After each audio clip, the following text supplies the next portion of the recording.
What I'm doing with Alicia today is creating flawless skin for you. And I'm showing you on dark skin, and you wonder what's the difference, doing flawless skin on dark skin. There's a couple of different techniques that I'm going to use that are really specific to dark skin. But first, we're going to do concealer, which everybody does. So what I'm going to do here is I'm going to take the Invisible Touch concealer and a concealer brush, fill the brush with the concealer, and first really look and see where you have imperfections and darkness. On dark skin, you're going to see more shadowing. You might see a little hyperpigmentation, and what that means is where you see a little shadow around the mouth, you might see it under your eyes. It's an absence of color. So you might see an absence of color that looks dark on the face, and that would be hyperpigmentation. So that's what you want to conceal. Long strokes, and you're taking that concealer right under the eyes. And I'm using the Invisible Touch in Deep. And you definitely want this to brighten the under eye area. And see, right here is the technique I'm going to show you. Right in here, she has a little bit of puffiness. I'm going to use my finger and press a little bit more, so you're just giving a little bit more of an opaque coverage in that area. And you just press it in really gently under the eyes. And then where she doesn't need a lot of coverage, we're using the brush just to smooth, long, smooth strokes.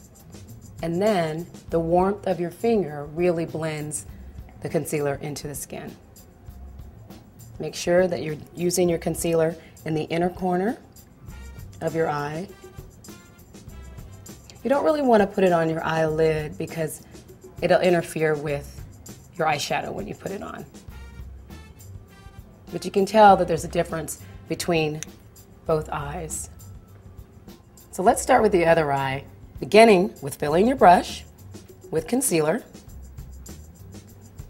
and taking that concealer right in the inner corner of your eye. Long, smooth strokes. It's very important. What's good about this brush, it can get right underneath those lashes, all the way up to the lash line, without really irritating your eye, right? Right. So it's an easy way of doing it, and also doesn't irritate, which is nice. So again, then I'm pressing the product to warm it into the skin. And then we see there's an area where we want it to add a little bit more product, right where she has a little bit of puffiness. There we go. So just gently press the product into the skin. Okay? So you want to brighten underneath the eyes, not lighten underneath the eyes. And especially on dark skin, you want to really be careful with that. Okay. So we're going to take that concealer again, and I'm going to use my pinky finger and just dab it around the lips. Okay? Just to even out that area. And it's really all about spot covering. You really just want to look at your face in a different way and be honest with yourself where you have the imperfections and deal with them gently but quickly, instead of just covering your whole entire face. Her skin looks really good, but we're going to top it off and just really smooth it all out with See-Through You, which is a tinted moisturizer. I love this brush, foundation brush. And you can just put it on the back of your hand and fill your brush, and then start just by putting it all over the skin. Where you've already covered, you just want to press it over that area. And once you've gotten the See-Through You on your skin, you just press it in with your fingers just to warm it up into the skin so it really looks like your skin. And make sure you're looking at your jawline, you're lifting up, looking at the sides of your face, your forehead, that everything looks even. And now that we're even, you look at the skin and you see a lot of shine.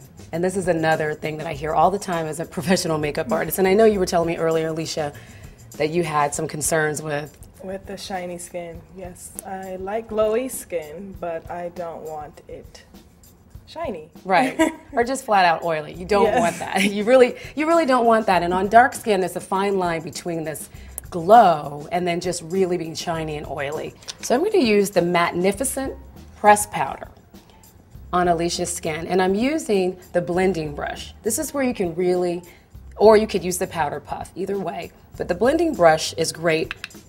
I'm tapping it off because of the way it's very fluffy, but you can really address the areas around the nose and just press it in.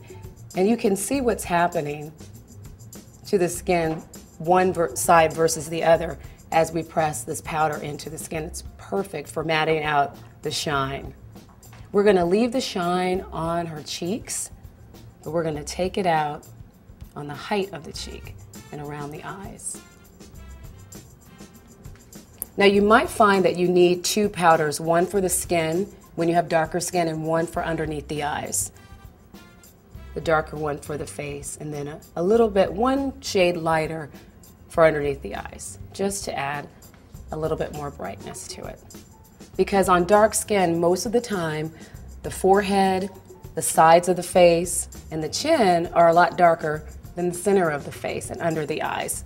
So you want to work with the reality of how the skin looks and how my skin looks. So I know this just by doing my face every day as well. Okay, so we've taken down the shine. She still has a glow.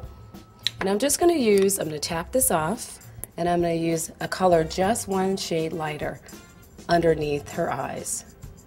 Make sure that you're tapping out so you don't have any creasing before you set it with powder. And then just press that powder underneath the eyes. Don't move it yet, because if you're moving it like so, it's not set yet. And you can still see a beautiful glow on the skin. So that's the difference between having a shiny, oily complexion and really getting a flawless, beautiful, natural complexion. Just to get this radiant, beautiful, natural skin.